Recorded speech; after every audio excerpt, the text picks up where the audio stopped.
There is a kind of pressure that does not announce itself with explosions or declarations of war. It arrives quietly, through a seized tanker here, a drone swarm there, a missile battery repositioned along a coastline that overlooks the most consequential waterway on Earth. It is the pressure of a smaller power methodically probing the edges of a larger one, mapping its hesitations, measuring its thresholds, and building test by careful test a picture of exactly where the limits of American military will actually lie. That pressure is what Iran is applying to the United States right now in the Persian Gulf. And the results of those tests are rewriting the strategic assumptions that have governed this region for half a century. Before we go any further, if you want to understand the world as it actually operates, stripped of the diplomatic language and media framing designed to keep you comfortable rather than informed, subscribe to this channel right now and turn on your notifications. What follows is not commentary. It is the unfiltered mechanics of a confrontation that will shape the price of your energy, the stability of the global economy, and the architecture of international power for the decade ahead. What we are witnessing in the Gulf is not a series of isolated provocations by a reckless regime. That is the establishment's preferred framing, and it serves the establishment's preferred conclusion that Iran is simply a problem to be managed, pressured, and eventually brought to heel by the sustained application of American power. The reality is more complicated and far more consequential. What Iran is conducting in the Strait of Hormuz and across the broader Gulf theater is a deliberate, sophisticated, and operationally coherent campaign to demonstrate that American naval supremacy in confined littoral waters is neither as absolute nor as cost free as Washington has spent decades projecting. Every seizure of a commercial vessel, every drone harassment of a U.S. warship, every missile test from a shore battery overlooking the strait. These are not random acts of defiance. They are data points in a strategic argument that Iran is making with hardware rather than words. And that argument, evaluated honestly against the operational record of the last several years, is proving disturbingly persuasive. The thesis of everything we are about to examine is this: Iran has spent 40 years building a military doctrine specifically engineered to neutralize American conventional superiority in the one geographic environment where that superiority is most vulnerable. The Gulf is that environment. The shallow waters, the cluttered coastlines, the narrow choke points, the proximity to Iranian territory. Every geographic feature of this theater advantages the defender with local knowledge and asymmetric tools over the projector of conventional blue water power. Iran has not built a navy capable of meeting the US Fifth Fleet in open combat. It has built something far more strategically dangerous, a capability specifically designed to make the Gulf so costly and so dangerous for American forces that the exercise of conventional naval dominance becomes a losing proposition. That capability is now operational, and the tests being conducted against American patience and American credibility in the Gulf today are Iran's way of proving it, one carefully calibrated incident at a time. Precision matters here, because the establishment media's coverage of Iranian military capability swings between dismissive and alarmist without ever landing on accurate. So let us examine exactly what Iran has built and exactly what it is doing with it. Iran's Gulf strategy is organized around the military doctrine that analysts call anti access and area denial.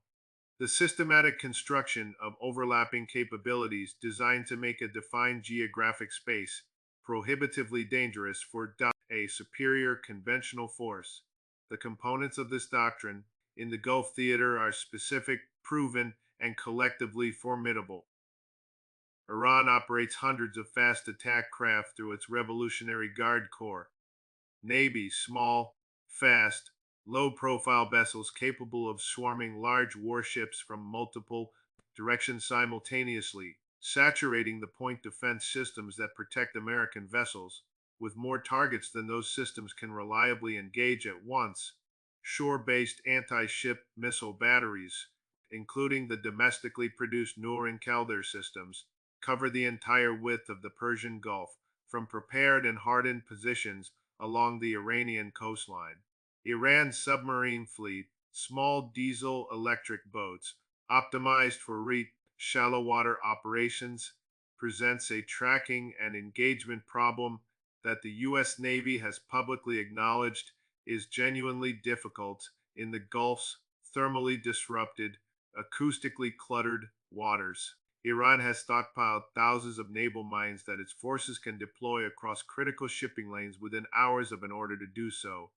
And layered across all of this is a growing inventory of precision cruise missiles and armed drones that have already demonstrated their operational lethality in the hands of Iranian trained forces operating in Yemen, Iraq, and Syria. The testing of American limits through this capability set has followed a pattern that is coherent when viewed in sequence, even if each individual incident is reported by Western media as an isolated event. Iran has seized or harassed commercial vessels in the Gulf on multiple occasions in recent years, demonstrating its capacity to interfere with shipping and its willingness to absorb the diplomatic consequences. Iranian fast attack craft have shadowed and maneuvered aggressively around U.S. Navy warships in the Strait with a regularity that has become operationally normalized. Iranian backed forces in Yemen have conducted sustained missile and drone strikes against Red Sea shipping that have disrupted global maritime commerce in ways that no Western naval analyst predicted possible from a non state actor with limited resources. And through each of these episodes, the American response has been carefully, deliberately calibrated to avoid triggering the broader escalation that Washington correctly recognizes it cannot fully control. Iran has read that calibration with precision. The pattern of American restraint has itself become data evidence that the threshold for American military retaliation is higher and the costs of probing below that threshold lower than the posture of American deterrence was designed to suggest. To understand the full gravity of what this means, you must first understand a piece of operational history that the U.S. military has never been particularly eager to publicize. In 2002, the Pentagon conducted a massive war game called Millennium Challenge, designed to simulate a conflict against an adversary using Iranian-style asymmetric tactics in the Persian Gulf. The Red Team commander, a retired Marine general given freedom to operate outside conventional doctrine, used fast attack craft, suicide boats, shore-based missiles, and coordinated swarming tactics to sink 16 American warships in the opening hours of the simulated conflict. The exercise was halted. The rules were changed. The outcome was reversed by administrative fiat, and the final report declared American victory. The Persian Gulf, as Iran's military planners noted carefully, does not offer the option of resetting and changing the rules. To understand why this testing campaign has reached its current intensity at this particular moment, we must strip away the comfortable narrative of unprovoked Iranian aggression and examine the historical and strategic architecture that produced it.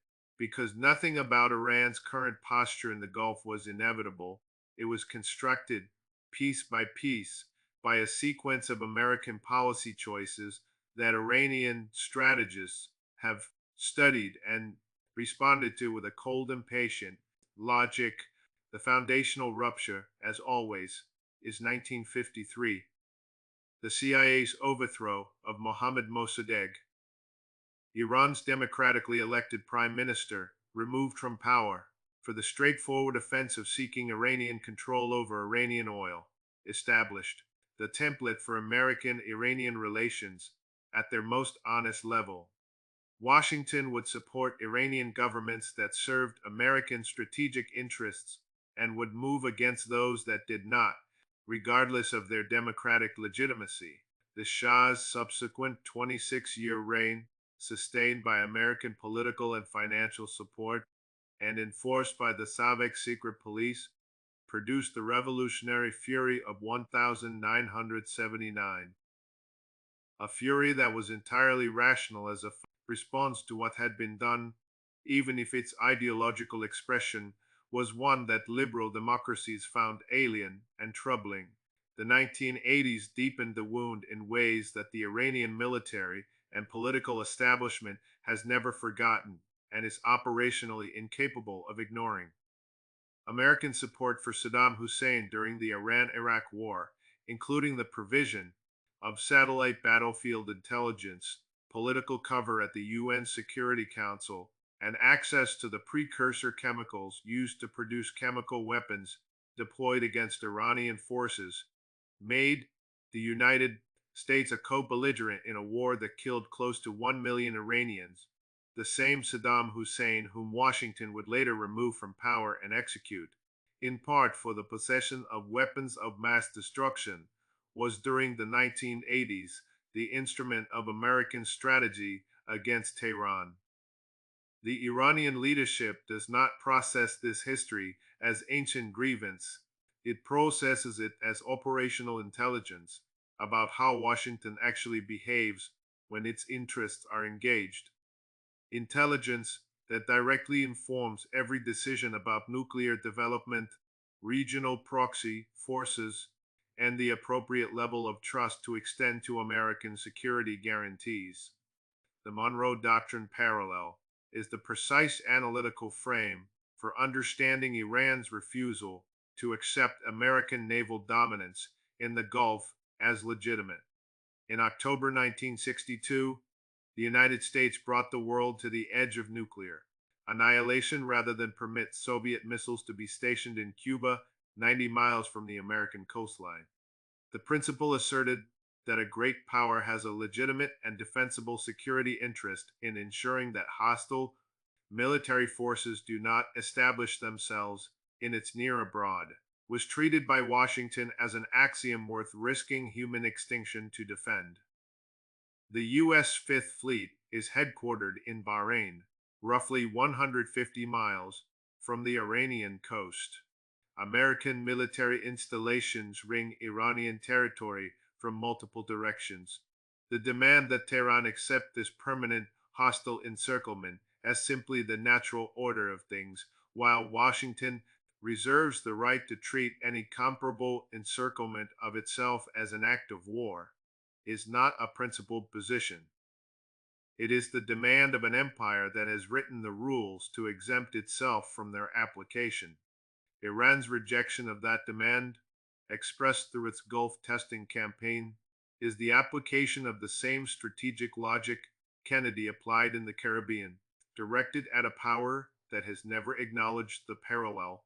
The collapse of the 2015 nuclear agreement, the Joint Comprehensive Plan of Action, is the event that most directly explains the current intensity of Iranian testing activity under the JCPOA. Iran accepted rigorous international inspections, accepted limits on its enrichment capacity, and complied with a framework that the International Atomic Energy Agency verified repeatedly and without reservation. The United States withdrew in 2018, not because Iran had violated the agreement, but because a political administration concluded that maximum pressure served its purposes better than verified compliance. The lesson drawn by Iranian strategic planners from that withdrawal was the same lesson that every government watching drew. American treaty commitments are contingent on American political convenience and cannot be relied upon as genuine security guarantees. If the diplomatic path has been demonstrated to offer no durable protection, then deterrence through demonstrated military capability is not aggression. It is the rational response of a state that has learned, through direct experience, that agreements with Washington are revocable instruments rather than binding commitments. The failure cascade produced by 4 decades of maximum pressure policy is essential to trace in its full scope, because it is precisely this cascade of failures that has created the operational environment in which Iran now tests. American limits with a confidence it could not have projected 20 years ago. The sanctions regime, the most comprehensive applied to any nation outside wartime, has not produced Iranian capitulation.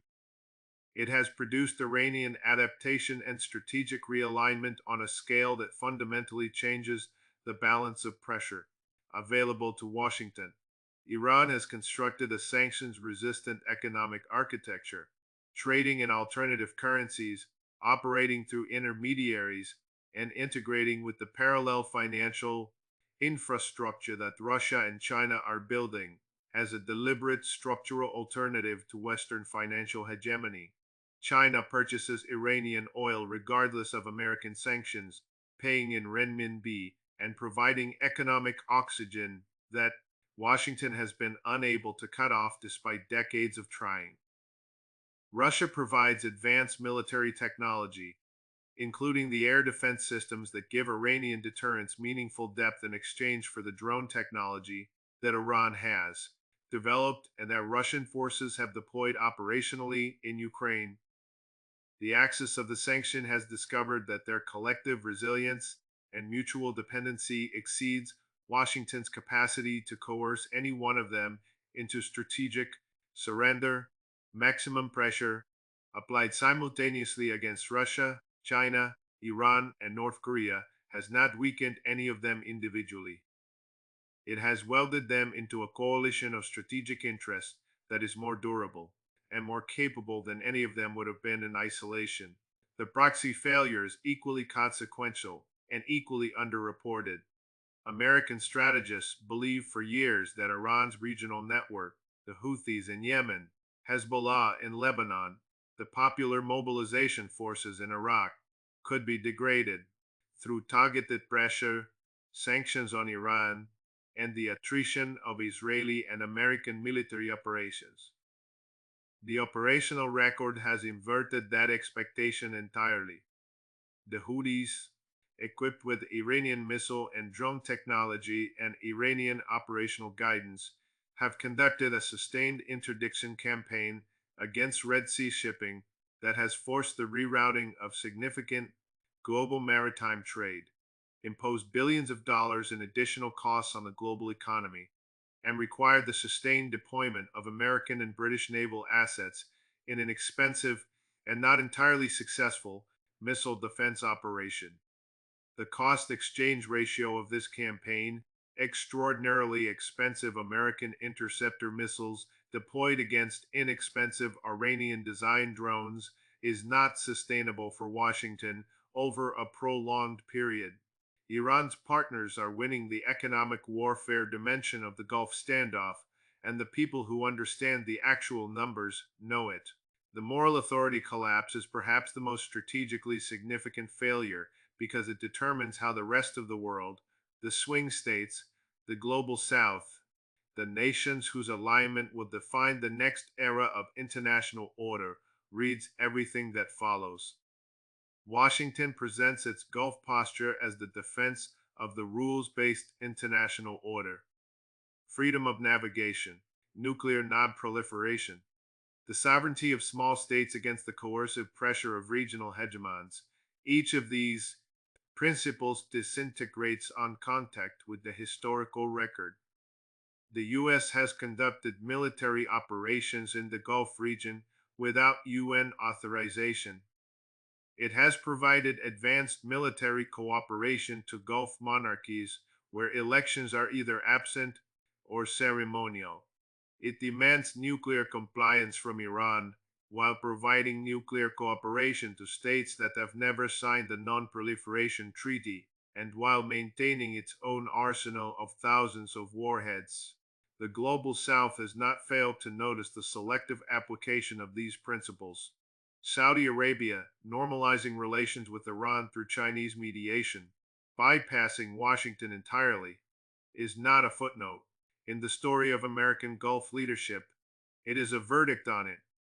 The verdict delivered by the largest Arab state in the region, using the mediation of the rising alternative power in a deal that Washington learned about rather than designed, is that American leadership of the Gulf's diplomatic architecture is no longer assumed or required. What the establishment media presents as Iranian aggression in the Gulf is, when viewed against this complete strategic backdrop, something more precisely described as a carefully sequenced demonstration of capability designed to communicate a specific message to Washington that the costs of military action against Iran have risen to a level that rational American decision makers should find prohibitive. Every incident in the Strait, every vessel seizure, every drone harassment, every fast attack craft maneuver alongside an American warship is a data point in that demonstration, and the American response to each incident, carefully calibrated, deliberately restrained, always avoiding the escalation that the rhetoric of deterrence would seem to demand, is confirmation that the message is being received. The global reckoning triggered by Iran's sustained testing campaign extends well beyond the Gulf theater, reshaping alignments and accelerating transitions that were already underway in the broader international system. China's stake in the Gulf standoff is enormous, structurally complex, and frequently mischaracterized in Western coverage. Beijing is Iran's largest energy customer, purchasing Iranian crude in volumes that make the American sanctions partially ineffective as a coercive instrument. Chinese energy security is directly and uncomfortably dependent on the continued flow of Gulf oil through the Strait of Hormuz. Roughly 20% of global supply, a significant portion of which is destined for Chinese industry. A military conflict that closes the strait would devastate the Chinese economy alongside the global one. China therefore has powerful structural incentive to prevent open warfare. But China has an equally powerful incentive to prevent American military action that removes Iran as an independent actor and consolidates U.S. dominance over the Gulf's energy infrastructure. Because a U.S. controlled Gulf is a Gulf in which Washington holds a strategic chokehold over Chinese energy supply that Beijing's planners view with undisguised alarm. China's deepening military, economic, and diplomatic engagement with Iran, the joint naval exercises in the Gulf of Oman, the Belt and Road investment, the oil purchases conducted in defiance of American sanctions, is the expression of this dual imperative. Beijing wants the strait open, but it wants it open under conditions of genuine multipolarity, not under conditions of American monopoly. Russia's alignment with Iran in the Gulf context follows a parallel logic with different operational emphases. Russian and Iranian strategic interests converge on the foundational proposition that the American-led unipolar order must give way to a multipolar arrangement in which regional powers govern their own neighborhoods without external veto. Russian military technology flowing to Iran, the air defense systems, the advanced electronic warfare equipment, the operational knowledge, strengthens Iranian deterrence against the American military action that would, if it succeeded, remove one of Russia's most important strategic partners. Iranian drone technology flowing to Russia, proven in combat. Conditions against sophisticated Western supplied Ukrainian air defenses strengthens Russian operational capacity in Ukraine. The relationship is reciprocally reinforcing in ways that neither side designed comprehensively, but that both sides are actively deepening. A successful Iranian demonstration that American naval dominance in the Gulf can be meaningfully contested validates and reinforces Russia's broader argument that the era of uncontested American military supremacy is over. For an argument that serves Russian strategic interests across every theater simultaneously, the nations of the global south are watching the Gulf standoff and making calculations that will determine the alignment of the coming decade with a clarity and a pragmatism that Western media consistently underestimates. India maintains energy relationships with Iran and cannot afford to subordinate its economic interests to American sanctions policy without domestic consequences that no Indian government can survive politically. Turkey, a NATO member, maintains functional diplomatic and economic relationships with Tehran and has declined to join the sanctions regime. The Gulf monarchies themselves, the states whose security Washington has guaranteed for decades, are hedging with a sophistication that reflects a private assessment that the American protective umbrella, while still valuable, is no longer the only option worth cultivating. Saudi Arabia's BRICS membership is not symbolic. It is a structural repositioning by the world's most important oil exporter toward the emerging multipolar economic architecture. A positioning that reflects a considered judgment that the future does not belong exclusively to the deep American led order. And the consequence that arrives directly at your door is not theoretical and not distant. The Strait of Hormuz carries approximately 20 million barrels of oil per day. Iran has stated explicitly and repeatedly that it would close the strait in the event of a military attack. The International Energy Agency's modeling of a sustained Hormuz closure produces energy price projections that dwarf the 1973 Arab oil embargo in their severity. That embargo, which removed a far smaller percentage of global supply for a shorter period, produced gasoline price increases that quadrupled at the pump, triggered a recession across the Western world, and generated an inflationary shock that took years to fully absorb. The global economy today is larger, more interconnected, and more thoroughly dependent on continuous energy supply than it was in 1973. The shock would be proportionally more severe.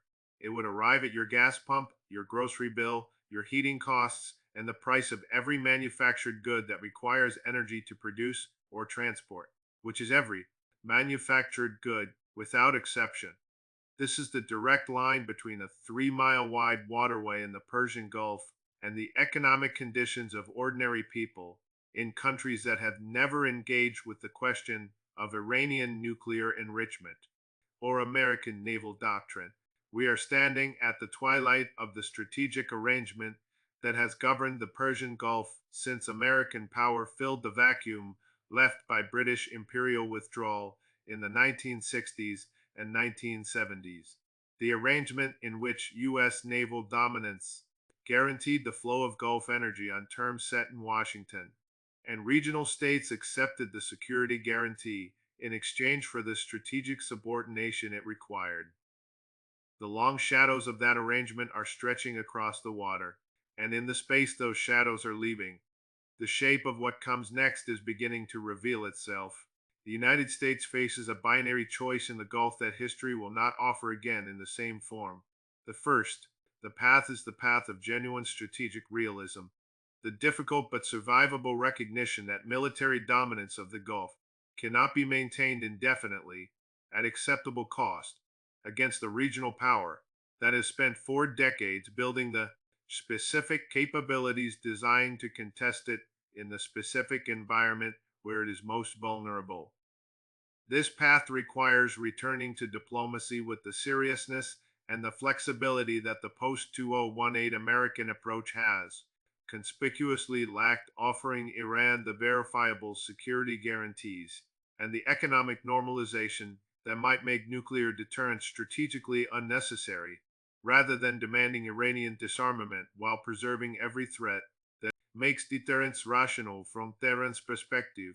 It requires accepting Iran as a permanent and significant regional power with legitimate security interests and building a Gulf security architecture that accommodates, rather than attempts, to eliminate Iranian influence. This is politically difficult. It requires an establishment admission that 40 years of maximum pressure have failed to achieve their stated objectives, but it is the only path that leads away from a confrontation that, once begun, neither side can fully control and the global economy cannot fully absorb. The second path is the one that every institutional signal from Washington currently indicates the establishment has chosen by default, not through deliberate decision, but through the accumulated inertia of a system that has never successfully processed the possibility that its instruments of power have reached their limits. more sanctions, more carrier deployments, more covert operations, more red lines carefully worded to preserve room for retreat when Iran ignores them, more of precisely the policy toolkit that has produced precisely the strategic environment now unfolding in the Gulf. This is not strategy, it is the institutional momentum of an imperial system that has confused the maintenance of posture with the exercise of power, and that continues to apply failed instruments because the political cost of acknowledging their failure exceeds the perceived cost so far of continuing to apply them. Tragically, every signal from Washington's institutional structure suggests the second path is the one being walked, not because the decision makers are reckless individuals, but because they are operating within a system whose incentives, cultural assumptions, and political economy all point in the direction of escalation rather than the painful strategic revision that genuine realism demands. The defense industry has structural interests that align with confrontation.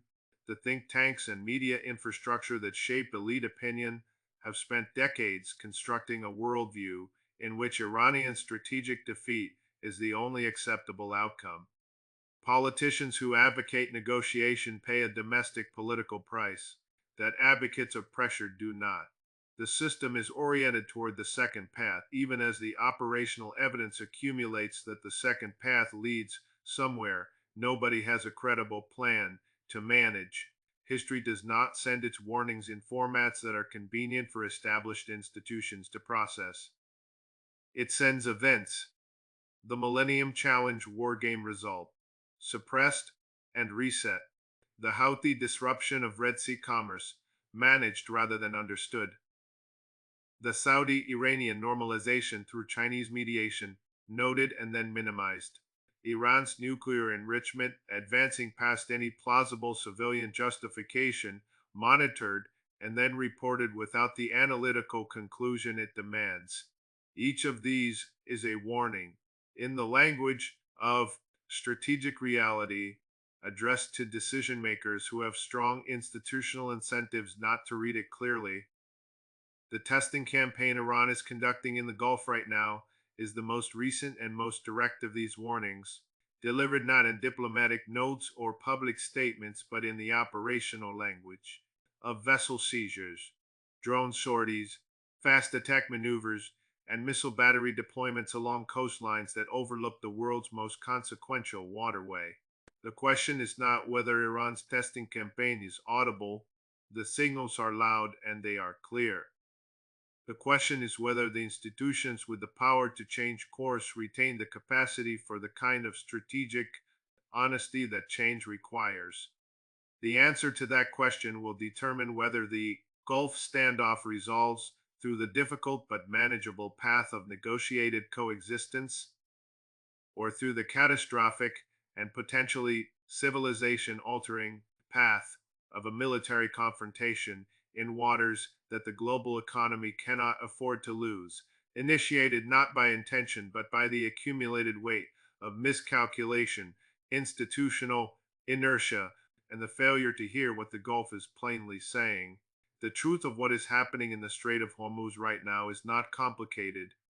A regional power has built the capability to contest American dominance in a critical waterway. It is testing that capability systematically and with growing confidence. The instruments designed to prevent this outcome have failed, and the institutions responsible for designing a response are operating on a map of reality that no longer matches the territory. That is the analysis that will not reach you through the official channels. It is the analysis this channel exists to deliver. If this has given you a clearer and more honest picture of what is actually at stake in the Gulf, then do one thing before you leave. Subscribe to this channel and turn on your notifications. And share this with someone who deserves to understand what is happening. The only way this kind of analysis reaches people is if you carry it to them. Leave your answers in the comments below. First, do you believe Iran's testing campaign has already succeeded in raising the cost of American military action to a level that effectively deters it? Or does Washington still hold the decisive advantage in any Gulf confrontation? And second, given everything you have just heard, do you think a genuine diplomatic solution to the Gulf standoff is still structurally possible, or have the conditions for it been permanently foreclosed? Write your answers. The debate belongs to you.